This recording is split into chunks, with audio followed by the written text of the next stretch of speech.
He never expected his life to fall apart this way. A struggling single dad named Ethan Carter, once a proud mechanic with dreams of opening his own shop, now found himself doing odd jobs just to keep food on the table for his 8-year-old daughter, Lily. Every morning, he'd look at her sleeping peacefully on the old couch they shared, whisper a prayer under his breath, and step out with his worn toolbox, searching for any work that could pay for a single meal. One chilly morning, with frost still hugging the grass, Ethan's old pickup truck sputtered along a lonely country road. He was heading to a small town after hearing someone needed help repairing a shed before the coming storm. When he arrived, he found a woman standing beside a collapsed barn, muddy boots, flannel shirt, hair tied back, trying her best to lift a broken wooden beam. She turned as his truck pulled in. "You the handyman?" she asked, wiping sweat from her brow. "Yeah," Ethan replied softly, embarrassed by how rough he looked. "Name's Ethan. You said you needed a shed fixed." She nodded. "I'm Sarah, and yeah, the storm last week tore half the roof off. I can't afford to lose another season's tools." Ethan didn't know it yet, but Sarah wasn't just some struggling farmer.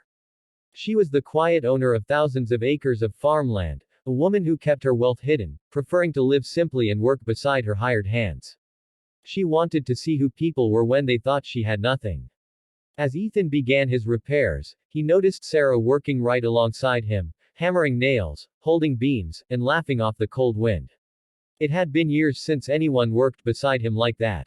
Hours passed. They shared stories, about Lily, about how his wife had left after losing hope in his dreams, and how every job now was a step toward keeping his daughter smiling. Sarah listened quietly, her heart aching. She'd seen men chase her money, not her honesty. But this man, this tired father, never once asked for more than what was agreed.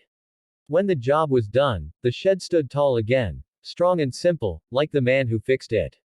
"How much do I owe you?" Sarah asked. Ethan hesitated. "Just 50 should do. Enough for gas and maybe a meal for me and Lily." Sarah looked shocked. "That's barely worth your time." He shrugged. "Ma'am, sometimes a full stomach means more than a full wallet." That night, as Sarah watched him drive away, something inside her shifted. She hadn't felt that kind of sincerity in years. The next morning, Ethan woke up to find his truck parked outside a large farmhouse, the same woman waving from the porch. "Ethan," she called. "Got another job for you." He agreed, thinking it was more repairs. But when he arrived, she handed him a set of keys. "Come with me," she said.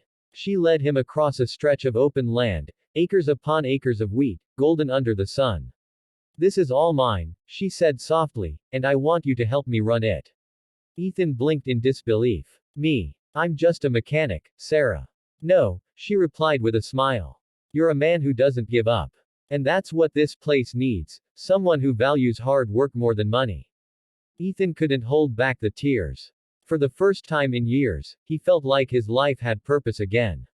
Weeks turned into months. Ethan and Sarah worked the land together, rebuilding barns, restoring fences, and sharing dinners on the farmhouse porch while Lily chased fireflies in the yard. One evening, as the sun dipped behind the hills, Sarah turned to Ethan and said, "You know, I never told you the truth that first day. I wanted to see if you'd help someone you thought had nothing. And you did, without hesitation." Ethan smiled, his voice trembling. Sometimes the ones who have the least give the most. Their friendship blossomed into something deeper, quiet, real, and built on mutual respect. Sarah became not just his employer, but his partner in life and love.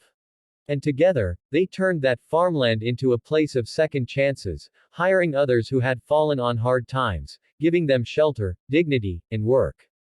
Years later, Lily would run through the golden fields with laughter echoing across the valley, a reminder that kindness, even when life is hard, has the power to change everything. And as the camera slowly panned out from the wide farmland under a glowing sunset, Ethan's voice would echo softly. "Don't ever judge a person by what they seem to have. Sometimes, helping a stranger might just open the door to your own miracle."